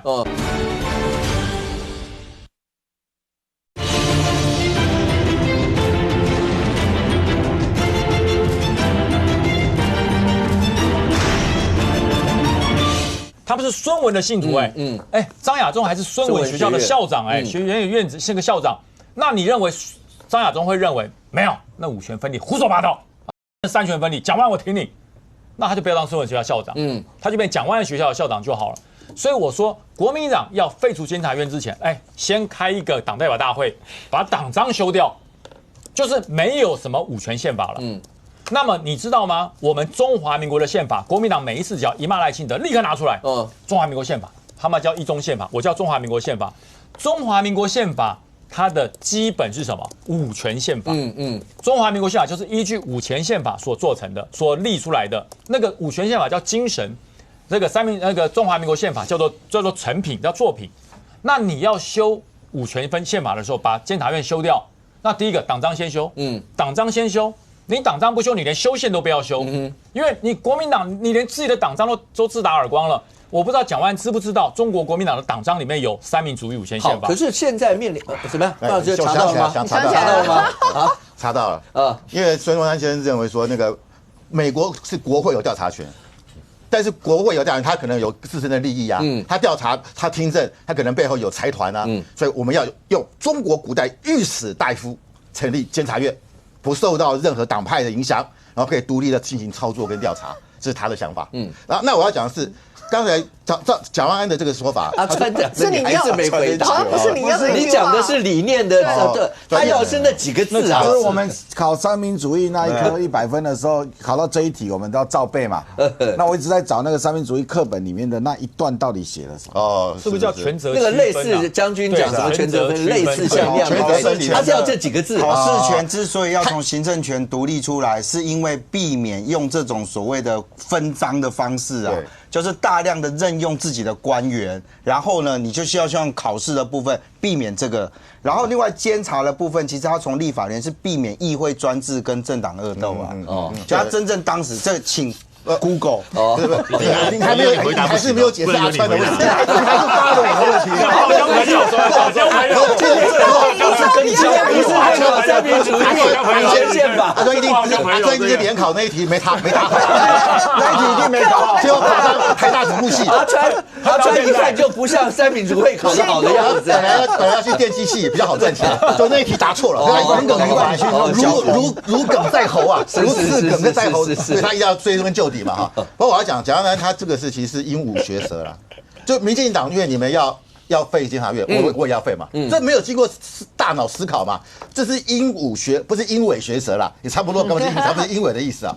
那你要想的是，像将军讲的哦，这个民进党为什么要废监察考试？因为他要寻求美国的三权分立嘛，他觉得监察考试，监察院就回归立法院。让立法院有要调查权，考试院就回归行政院，对不对？啊，因为他只是办考试而已嘛，行政单位嘛，你也不需要五权嘛。那你国民党这个五权是你的精神之寄托，哎，党章里面就有，你的党章都有，哎，你的信仰，哎，而且是你跟民进党做市场区隔的一个很重要的。那为什么蒋万安在这个时候要丢这个？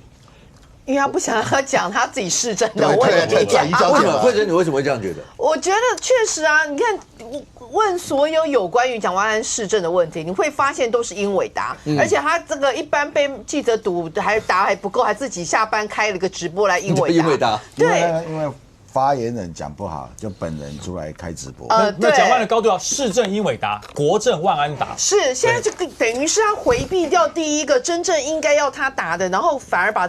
某种程度上，你也可以说他把自己的成绩拉高到那个总统的成绩，然后，但是他真正要做的是避免掉第一线的这个跟那个民进党的议员这一个相关的短身肉搏的这个接触嘛，因为他们就会问他我答不出来嘛，那你也从这一个相关的民调里面7日的UT 的直播观看人数，你就很明显发现到光是这一阵子以来啊，从之前老鼠啦，再到那个烟的无烟区设置的问题，这一连串下来，你就很明显看到这个蒋万安确实他是被这些市政的议题是追着打。那个当然以蒋万安他们的对不起，我插一句话，导播，你刚刚那个画面 Q 的真好啊，那个明明是这个板子，然后阿川的脸。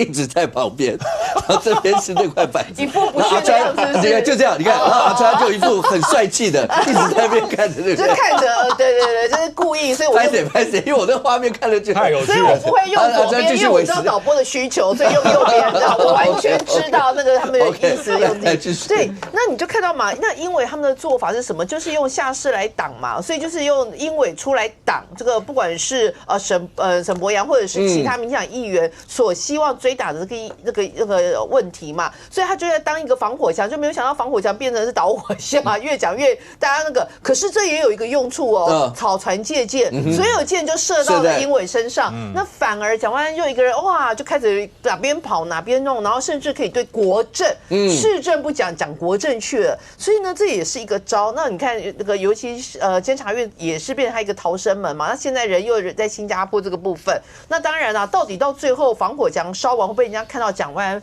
不确定，但可以确定的一件事情是，我觉得他完全规避掉市政的争议。他就开始去讲监察院啊，那我讲监察院，他没有想到北辰将军会这么认真，还把党章给弄出来。它里面还有一段我刚刚漏掉了，他漏掉他最后一段哦，对不对？叫做什么？愿我全党同志秉持传统革命精神，互策互利，共信共行。他这是圭臬，这是前言哦。他不是说什么党纲里面的前言，就叫什么根本的精神在这里，所以蒋万安把它废掉。我觉得我还蛮乐意看到蒋万安把孙中山先生整个碾压过去，然后一个用蒋先生来取代，那个国民党救了，那个所有东西就救了。我们蒋家在这里，台湾即将要进入我第3任但是不知道会不会得啊？但是所以我们要有完全全新的国民党。废掉，我支持你废啊！我支持你修啊！你甚至还支持你那个提出修宪把我们这个一边一国全部都修一修，大家一起来弄嘛，现在看起来是我们也支持废掉吧？然后还有蒋万安，国民党民众党也王国昌也说对啊，那所以应该是这礼拜给他拜一嘛，明天拜一，韩国给他着急马上开会嘛，24小时开完就修宪完整。刚刚讲到什么3/4很容易的，对啊，因为我们国民党加民进党就过了，国民党加一加就可以过了，这个其实速度很快，但是蒋万安讲完之后，国民党没有人理他。这个问题我老讲，很简单，我就问在座，觉得监察院有没有需要存在？我相信每个人都有不同的感觉。我相信绿营的人本来就以往就是觉得不要存在，对，要废嘛，对。所以当蒋万安市长提出来这个问题完之后，我觉得党中央当然可以来讨论，因为对于现在年轻人而言，对于考试院跟监察院的想法是什么？我相信跟以前的想法应该是不一样了。那你说深蓝的人会不会很反对蒋万安说修这个党章或什么等等的？我个人觉得还好啦，我个人觉得还好，因为对于深蓝的人而言，他在意的是中华民国的本体性，而不是在意说他到底是一定要5权，还是3权？因为毕竟5权如果真的没有那么大的效益，那又何必来做？但不会有人形容最近这一波，不管是从英伟达开始，然后还有包括监院的议题丢出来。然后这一连串，有人形容说是因为市政，刚才慧珍就这样讲，就是为了要规避掉市政的东西，反正就让你们的箭都射不到我身上，要不就是前面有英伟跟一线的那个局处首长，要不然的话就是国政的议题出来以后，然后呢就接下来他就到其他地方辅选，是为了要规避这些吗？我老实讲啦，市长角度而言，不管什么议题，想不想答，大家满不满意，你就是要回答了，就这么简单，要不然当市长干嘛？所以如果大家觉得蒋市长对于市政的问题回答不好，我的建议就是尽量回答到好，就这么简单，该怎么样就怎么样，本来就是如此啊，要不然怎么办呢？回答不好就被人家骂嘛。各县首长标准是一致的，就像你直接问那个厕所的问题，对啊，这样问啊，你不行就是不行嘛，这个也没什么好大家规避的啊。厕所盖那么久，谁能接受？我们桃园半年就盖好了，对，所以那个表示有问题的状况，本来就是要借由这种询问的状况，才能够让很多县市首长知道哪边不足嘛。要不然我们议员质询意义就是如此啊，要不然有什么好质询的？你都做这么棒，我们通通都很甘心，怎么好意思，对不对？所以如果大家觉得不满意，或者市长觉得打得不够好，我的强烈建议就是市府开个会议，怎么样让市政的问题让民众更能够理解，让民众能够更快的接触到市府的后续改善作为以及他们的想法。这是市府该表达的态度，有什么好讲？但是你说要拿国政的议题来挡住市政的议题，避免市政议题被问，我觉得这有什么好挡的？我国政议题拿来挡住之后，市政议题还是会被炒啊。选举还有5个多月啦，未来碰到议题会太多了，所以我单纯认为市长会提到这个监察院，也许是跟他之前当立委的时候也接触过一些，包括一些监察院到底有没有存在的必要性的想法，他个人的想法，我相信是因为包括你说监察院现在一些争议，那到底提名的新的这个29位的监察院长、副院长，到底有没有一些政党的倾向，或有没有台独的倾向？问题我相信大家看新闻都知道，院长到底是不是台独的医生，对不对？所以这个问题，我觉得既然市长提出来了，立院党团包括党中央，我觉得当然可以来讨论。因为如果真的也觉得不合时宜，那立法院我相信超过3/4不是问题。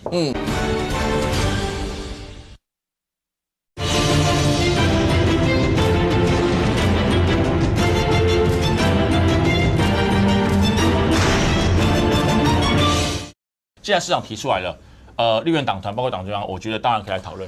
因为如果真的也觉得不合时宜，那立法院我相信超过3/4不是问题。因为反正修宪一样可以做。但是除了刚刚那个议题外，阿川，请问一下，那虽然讲英伟达什么什么这些，有人说他会民进党是要凸显出蒋万安的，包括施政能力啦，包括所有这些。但是时间是另外一个考量，因为现在选战剩下不到170天，那对沈伯洋来讲，养功本来就是需要花功夫，希望把所有的焦点要能够跟蒋万安对打最好嘛，一定选战都是这样。可是如果虽然说用英伟达的方式要凸显说蒋万安是不是更不熟市政，或是就只会躲或什么，但时间1分1秒过去的话，对你们来说怎么办？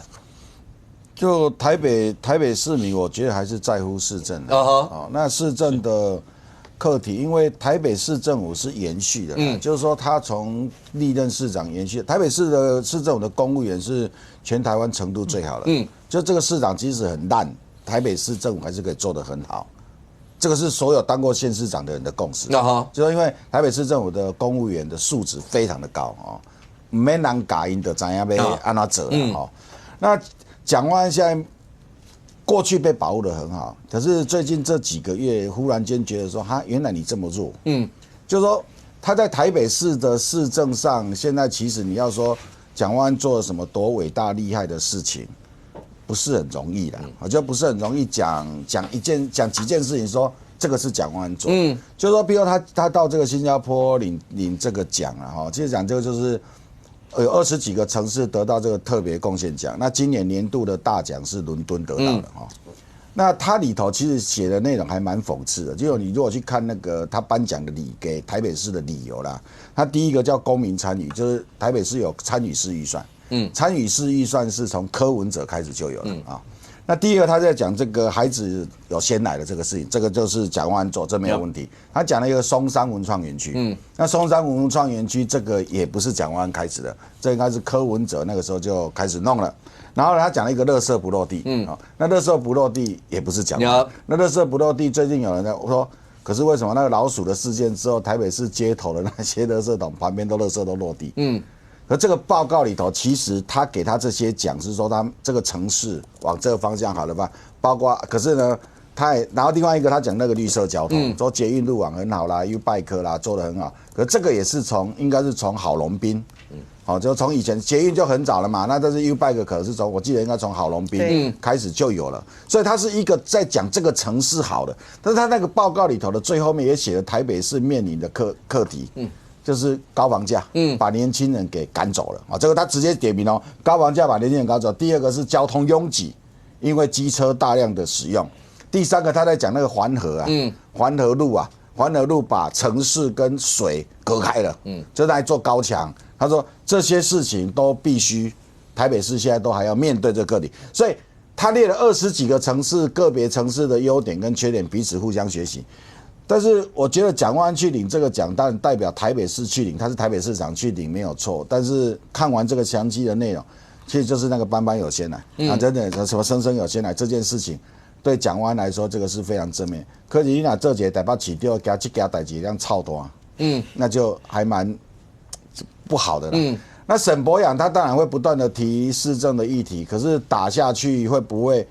以前的惯例是候选人提的时候是台北市的局处长出来回，很少蒋万安出来回。那蒋万安这一次尝试回了几题之后，发现回答的不好，才会有英伟出现嘛可是因为英伟的样子在台北市不讨喜，不讨喜，那个样子不讨喜，就是说基本上发言人还是要温和的然后就是把它弹回去就好。可是英伟那个战斗的性格，我觉得在台北市的市民看起来，这个不好。就是说这个有点这个什么盛气凌人尖酸刻薄，就是说做一个发言人就是要很和善其实你看我们政府历任的发言人，基本上都是很和善，笑笑。各县市的发言人其实都很和善，但是英伟这个，所以你说英伟能不能当防火墙？英伟这个防火墙1个礼拜就倒了。就英伟现在出来回答就是负面的，他那个样子啦，他的样，我们先不管他讲的内容，我觉得他那个样子，我觉得在台北市是不讨喜的所以沈伯洋继续公司政，但是公的题目，台北市如果接下来是用局处长做，因为局处长才会掌握最完整的资讯。其实这个对蒋师傅来说是很好嘛，因为沈伯洋只要提的东西里头出现一个数字的错误，或者是这个政策的时间上的落差。比如说沈伯洋讲了一件事情，结果台北市政府的局处出来讲说，不好意思，这个我们今年年初就开始做。你说你没有做好功课，那可能沈伯洋那边得到的资金是到去年都还没做哦，所以这个事情接下来就是进到市政的讨论，才会是台北市民想要看的。但是呢，蒋万安呢，如果继续出来，我觉得蒋万安这个时候到11月28号之前，他如果都躲着，都不出来回答，我觉得他会选上。你觉得沈伯洋会选上还是蒋万安？蒋万安，就是他就躲着他也会上。对，但是他如果出来，每出来一次就少一次。那英伟出来一次就扣10分。好，大概是会这样子。所以我是建议这个蒋万安，你也可以多多出国。好，这代志个坑的就好啊，然后让沈伯洋继续攻，然后局处长这样回答。因为蒋万安你每次讲都是扣分，到现在为止没有看到蒋万安讲哪一题把沈伯洋击倒的，没有，这个是良心的建议啊。我尊重。OK。但范老师，对蒋万安来讲，好，任俊刚直接讲了，包括你说讲一些议题是国政的议题，是因为有大位之野望，是这样。大家现在点名国民党就是4大天王嘛，现在看起来，韩国瑜院长、卢秀燕市长，然后包括蒋万安市长，然后另外一个就是郑主席。OK， 这4个208都有机会，都有可能。那高低而已。不过现在看起来的话，这几位每一个，包括要出国的，大家都说去面试。蒋万安讲了一个国政，大家说是为了2028，甚或早一点就是2028，都有这样一些野望。他们各自之间，尤其今年的选战，一定跟2028会有联动性。你会怎么评估？我认为蒋万安他如果他连任成功，我认为他不会去选2028。我觉得他会看的是2032因为你等于做，所以他觉得国民党2028会输，要不然他看什么？如果国民党输对他有利啊，因为他就不用等了，就跟当初连战这个2004，这个2000年的时候他输了，后来2004年又输了，马上就有机会啊。因为我觉得蒋万安，我刚刚少讲到这一题，就是蒋万安如果这一次立委这个市长选举输了，而且输的不多，他可以走陈水扁模式，1996就下面喊选总统，那这样就定于一尊了。这样就定于一尊，其实这个模式会是好的。你看博弈这个脸，你看尊重，我还是尊重。不，阿川现在反串到我们都不晓得哪是真的。没有，你要不要有个下次要摆一个牌子，反串要把这个牌子拉起来。对，博弈现在我觉得我比较真诚，你好交朋友。我不觉得王一川在反串哦，我不觉得。现在你说国民党本来什么4个太阳嘛，对啊，我觉得只剩2个太阳，蒋万安加郑丽文。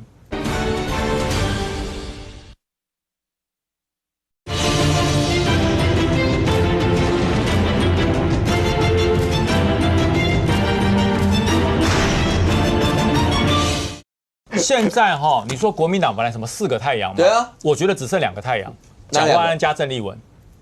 卢秀燕跟韩国瑜有在讨论吗？你不觉得他们有在讨论吗？觉得他们2028没有希望了？我们有在讨论他，我们多久没有讨论卢秀燕了？2028选完就会讨论，没有多久没有2026选完，2026选完就会讨论了，对。所以我觉得那个一川不是在反串，蒋万安现在要2028选总统，只有两个情境，第一个输沈伯洋，而且不能输多，1万票，1万票，可能就是我只输1万票算总统。第二个大胜沈伯洋赢沈伯洋20万票以上。他只有大胜跟小输会选总统，如果跟那个柯文哲赢丁守中一样，赢那么一滴点，还有2028，你差点输了。于美成嘉宾讲的好像说要赢多少，蒋万安想一下，好，输7523票，就这样定啊。对，我想如果输7000票，一定选总统；如果赢20万票，一定选2028。我们要让博弈先讲一下，博弈。来，刚才那个选项就是输少一点去选总统。我想说活在平行世界啊，怎么觉得言论都太快了？你的想法就有第2个选项了，赢20万以大胜嘛。我目前我说实话，这个选举没得选输的啦，这不可能啦，那就赢20万票。我个人觉得，不管赢多少万票，万安市长2028都不会选总统。我觉得不会。我想我这个是上海听说了，你知道？基层认为只有蒋万安出来选总统，挡得住郑丽文。其他没有人挡得住，挡郑丽文呐，对，不是挡赖清德，不是挡郑丽文干嘛？初选郑丽文初选挡郑丽文，对，就是郑丽文出来，感觉上对国民党是洪水猛兽啊，不是洪水猛兽是灾难，就是说赢跟输嘛，这有什么好挡的？没有，因为郑丽文现在气势很旺尤其他见过习近平以后，然后在美国，如果美国证实说对我就是连降他3级，郑丽文加100分 ，OK。就怕美国说没有啊，出门之前就跟他讲了，就是见柯氏啊，那这里就完。所以我才说，只有蒋万安能够挡住郑丽文代表国民党选总统。来，我回来了。我先觉得啦，就说你看之前韩国瑜市长一次，侯友宜市长一次，2次了。当时都是被国民党认为最有机会获得胜选的人，所以硬是把他从市长的位置请出来选总统大选。事实证明结果都不好，所以已经证明2次了。所以以现在国民党整个重心都期待在蒋万安身上，不会需要把2028直接抓出来选总统大选。所以我说我说易川不是反串啊，就小苏啊。不小苏反串，小苏这次现在都快结束了，还选什么总统啊？如果连沈博阳都能够输了，还选什么再创高峰？如果蒋万安真的小苏啊失去了，我跟你讲，他绝对不是2000年的阿扁。你不要用2018年阿扁输，那个时候其实他的第一个任期，那个他的对手是马英九，他的对手是被请了200次都不愿意选的，全国民党所有的人都几乎捧着希望他出来选，那是因为他碰到阿扁的第2任在选的时候，我必须讲，他第一任的民调是高的，对，高的满意度是高的，对，所以阿扁应该讲心里最怨的就是我为什么民调也高，满意度也高，也输没办法。你碰到就是寄生鱼和生亮，就是碰到马英九。但你觉得蒋万如果碰到沈博阳这样，绝对不能这样，绝对完全不同。而且你要知道，阿扁是有南部的选票，高雄、台南、云林全部，只要过了浊水溪以南都是他的票。蒋万安有吗？所以我要讲，如果连台北都输的话怎么办？对啊，那连本命区都没有了，是吧？他如果真的选2028，他就一定输嘛。所以那他这辈子政治前途就没了。好，但是我要讲就是说，性格决定命运啊。蒋万安这个人是很保守的，所以他不会做冒险的动作。但是性格也，但是你要当总统的人，我觉得有那个格啦。我是觉得我是劝他好啦，因为我觉得他的天花板就是当台北市长。我觉得他要选总统，第一个会面到很大的挑战。台湾人会又唤起了过去白色恐怖的记忆。台湾要有第3个蒋总统嘛。我们要喊蒋总统万岁了嘛。所以我觉得那个会让很多中南部人不寒而栗啊。所以我真的觉得啊，他人都有一个命格。你做到台北市长，我觉得你已经对得起蒋家了。但是如果你还想再选总统，那我觉得对他选上改姓张就好，改姓张也可以。我不认为蒋万安会是一个冒进的人啊。就像刚刚博弈讲说，这个蒋万安可能当过立委啊，所以他觉得这个什么样子，所以这时候发表。蒋万安不会不清楚说他在这个氛围下面，不在其位不谋其政，不在其位不谈跟他无关的事情嘛。所以他丢出了一个这种所谓废监察院这种，大家都知道，他其实实质难度很高，而且他一定会被挑战。可是我回来问，我觉得看政治，我从来不看一个人他的想法。我刚为什么讲说，对蒋万安来讲，2028这一战，他势必周边人一定势必要他参选，因为很简单，刚刚大家在谈论蒋万安什么输几千票啦，什么7380几票啊，或什么的，我就问。难道台北市长选举的输赢只牵涉蒋万安一个人吗？郑丽文呢？如果新北输，大家都叫郑丽文下台，那你觉得台北输的这件事情，郑丽文可以怎么讲？那如果郑丽文他有办法在这一战里面他撇得干干净，你觉得蒋万安的人会不会把这个问题把它归到郑丽文头上去？都是因为你过程不，所以嘛，我就讲郑丽文这一段时间不断在两岸把它变为国民党主轴的时候，国民党在这件事情，刚刚博弈说，那个蒋万安现在提出来废监察院，他觉得国民党可以讨论。那郑丽文提了这么多两岸的东西，请问国民党你讨论这是你定调的吗？没有郑丽文看起来他更为这个随心所欲啊。所以我觉得现在对于蒋万安来讲，他现在为什么对于市政的议题，老实讲，他这种露脸的他一定去。OK。但是丢出这种所谓的跟台北市长完全无关的议题，我不认为这会是最后一次了。好，那可是现在整个看起来的话，那白银最近的一些情况，包括黄昌主席出的那本书，引起大家非常多的讨论。慧珍，是白银现在有出走潮吗？那柯文哲告诉你，那跟皮肤新陈代谢一样，有出有进。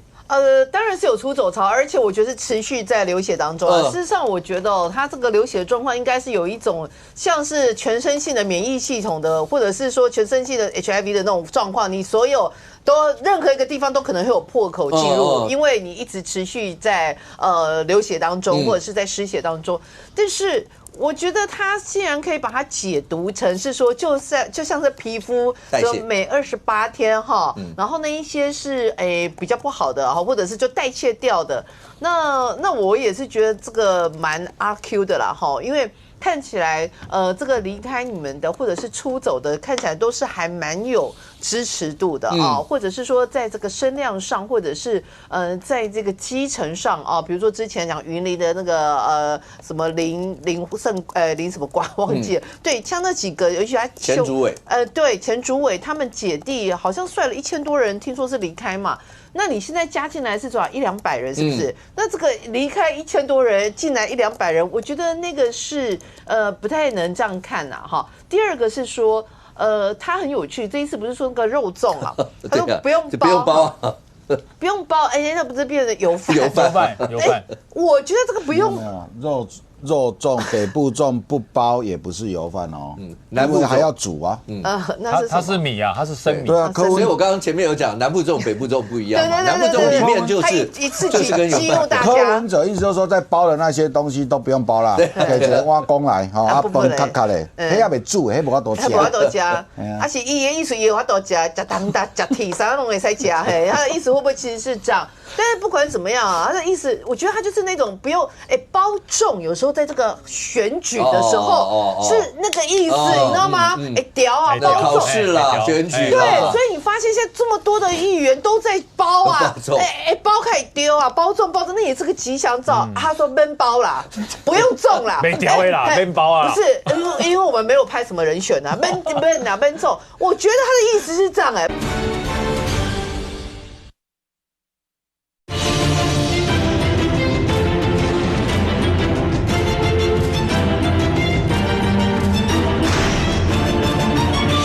是那个意思，你知道吗？屌啊，包粽。考试啦，选举。对，所以你发现现在这么多的议员都在包啊，包开始丢啊，包粽包粽，那也是个吉祥兆。他说闷包啦，不用粽啦，没屌的啦，闷包啊。不是，因为我们没有派什么人选啊，闷粽。我觉得他的意思是这样闷包啦，屌搞到什么期待啊？屌我起码不是当主席呀。我现在只要保护好我自己，我的什么未来的那个柯文哲条款相关的东西，不要希望其他的案子不要再因此而抓去关。所以屌不屌，重不重已经不是我柯文哲要管，所以他才叫你说不用包的意思啊。我觉得他事实上他真实的意思是在这里。可是我是觉得从这一段时间，不管是黄国昌出书，或者是说民众党的出走潮，或者是说这一次他们在立法院里面，包括刑事诉讼法的修正，包括这一次说高虹安条款的修正，我觉得他会慢慢的会让真的是正常理性的中间选民，或者是即便不是说那么理性，但是有一点点政治色彩、浅蓝或权力的人，我觉得他们都没有办法去接受民众党这样子量身定做的修法。那甚至到了，我都觉得他是不是有另外一种用途？什么用途呢？我跟你讲我现在特别保障这个嫌疑犯的人权，所以你是有案底的啦，你是现在被抓的啦，你现在有案子在查的啦，诈骗的啦，你是毒驾的啦。我跟你讲，你票投给我们民众党，我现在修的这些相关法案都会保障你的人权。不是台湾犯罪的人总是比较少啊，你不可能去要这少的，然后那多的不要啊。像你刚刚讲的，中间选民或是浅蓝浅绿的，或是一般老百姓，他对法案这会不爽啊。但是你觉得他有要这些他有要浅蓝浅绿跟中间选民吗？没有啊，他现在路走到这一条了，已经剩5%跟7%了。我觉得他现在已经整个人。他修尊重喝妈妈，要博取我们的关注，也不要这样好不好？你要有一些你知道年纪大的退休的那些老人啊，就会有时候在家里会这样子故意要希望你不要暗指川普，不要暗指川普。你不要故意争取家人的注意眼光，你不要这样子好不好？哈，害我又忘记我讲到哪里。讲到那个他要争取他们的票。对，我觉得确实是，我觉得真的确实是他有这个用途不然怎么可能会让人家觉得我们台湾人还巴不得修法修高一点，毒驾要抓去直接压了，要严一点。结果竟然有一个人去修这个相关的法案，好像宽松再宽松。来，我问一下，第一个解密一下，到底当初细致那一战，他不是出书里面讲说对，其实很多民党支持者都希望他去选啊，什么什么。所以那个正好才跑去调民调这些，你们自己知道的那一段的过程。第二个，今天不是好像有一个是不是前黄珊珊委员的前助理，然后出来讲说，那个翁小玲委员，然后黄昌是不是跟翁小玲两个人之间有在瞧法案什么的？然后黄昌直接的回应是说，哦，那一定是民进党的攻击，民进党与其花时间去攻击他，那不如好好注意一下社会国家，类似像这样。因为他的书出来每一段，现在一段一段都被。揭露大部分都是谎言，就这么就是这么简单的，就是说他写的好像没有你说那个他跟沈花惠那一段，当时还有导演拍纪录片，对吧？就在那个病房里头，大家拜托他选诸如此类的事情。那当时他们的利害关系很相对应的就是沈花惠嘛。那沈花惠当时是要争取提名，那汐止那个选区，当年民进党就只有沈花惠嘛，让他选所有的民调，就当时的民调也显示沈花惠跟李庆华1对1，几乎是平手。那如果如果是黄国昌对到李庆华的话，黄国昌是输人惨了。沙卡都黄国昌也是最后一名。各位有没有发现这很像李四川、黄国昌跟苏巧慧的民调？新北，长得差不多吧，就两个人比的时候，就是李四川跟苏巧慧的时候，大概是1比1大概的状况。那黄国昌加进来，黄国昌是最后一名嘛。可是黄国昌那一天蛮坚持，那个记者会要公布他对苏巧慧有一个民调是赢的，因为他可能真的，他真的想起来这个民调啊。就当时这个民调他不是输吗？再怎么样输，他至少要搏一场，他有赢的。否则，如果他那一场输了，这个民调又出来，就他的民调没有赢过，那操多少下？所以他这个，我觉得他这个是蛮大的谎言呢。然后他今天又被这个黄珊珊那个什么前助理讲那一段，其实他助理讲那一段也都不是秘密嘛，全台湾都知道那个毁宪乱政就是黄国昌跟翁小玲的助理写的，不是翁小玲本人，翁小玲跟他们程度差太多，是助理。他的助理跟黄国昌程度差不多，翁小玲是另外一个不同的我也不知道怎么比哈。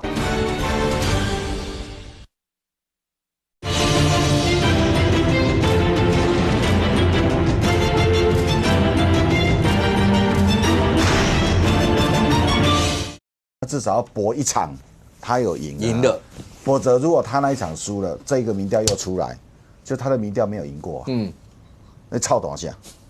所以他这个，我觉得他这个是蛮大的谎言呢。然后他今天又被这个黄珊珊那个什么前助理讲那一段，其实他助理讲那一段也都不是秘密嘛，全台湾都知道那个毁宪乱政就是黄国昌跟翁小玲的助理写的，不是翁小玲本人，翁小玲跟他们程度差太多，是助理，他的助理跟黄国昌程度差不多，翁小玲是另外一个。不同的我也不知道怎么比哈，反正就是黄国昌跟翁小玲的助理去编出来的结果是怎样？就是那个5权3权之间的那个制衡全部乱掉，所以黄珊珊才会说那个东西都是鬼拢乱起啊嘛。所以后来在立法院表决的时候，其实黄珊珊也搞不清楚最后表决的版本，因为变来变去啦，什么最高机密版、立法院印出版、没有印出版，什么一大堆的，到最后按表决的时候，其实。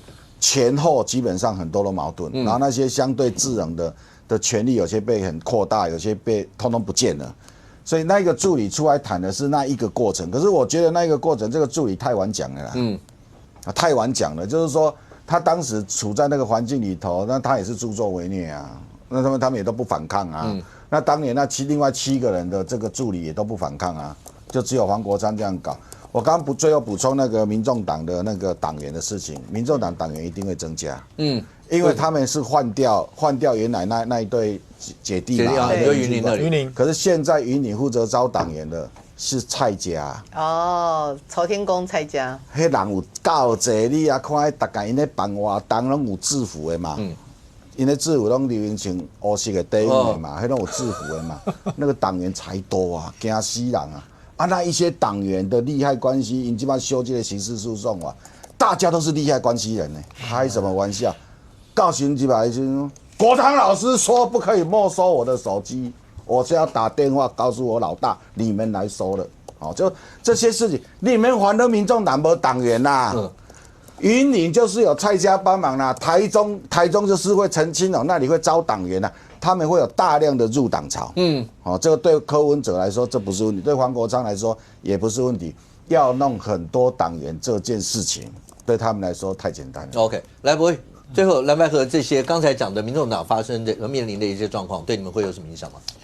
我老实讲啦，民众党如果越弱，相对来言蓝白合的力量就越小，这是很明显的。对了，所以我觉得民众党内部的他的初选的部分，我觉得可能真的要讨论一下，因为毕竟发生过很多次，好像初选的一些参加的人士心情不是很好，然后造成了很多一些退党的状况，而且至少就我所知道的一些退党的一些，都是之前替民众党出征过的有知名度的一些人士了。所以你说现在这种状况，如果用离开的人都是新陈代谢来形容的话，那我觉得对于那些离开的人，我觉得是一个不是很友善的说法。而这种说法只会让你原来的好朋友可能对你更加的失望了。那当然，以民众党现在的状况，也许他可以还是一样，他的同温层一样，可能还是非常的稳固。但是你这个票是否能够突破多席次的选举，就会变得非常重要了。因为如果你真的越来越紧固，但是你永远没办法选到一个比较大型的选举的话，那我觉得对于整个政党的前途不好，然后对于在野党的整合效果也会大幅的下降了。所以我还是建议一下民众党，我觉得在说话的艺术上面，可以用一些更婉转、更好的说法来表达他们想要表达的意念。大家很多很喜欢柯文哲的直白，就是他觉得北讲话很直，对，讲得非常表白，都直接讲了。但现在的状况，柯文哲跟以前还是同样的状况吗？我觉得也许不一样了。当情况不一样的时候，是否也该换一个方式，让支持者能够接受，让大家能够团聚在一起？我觉得身为在野党必须要做到这个地步啦。如果连这都做不到的话，你再想要挑战民进党，我觉得都不是容易的事情。OK， 未来蓝白合之间白营的一些状况到底会怎么样？大家会观察。那郑丽文主席也差不多要从美国回来了。OK， 回来以后的记者会，势必我想在场如果有记者朋友，大家会针对刚才现场来宾所提到的这些，会提出一些相关的一些的问题。那最后会让大家听到什么样一些答案，我们大家拭目以待。非常谢谢现场所有来宾，也非常谢谢观众朋友的收看，谢谢我们这边，我们明天见，拜拜。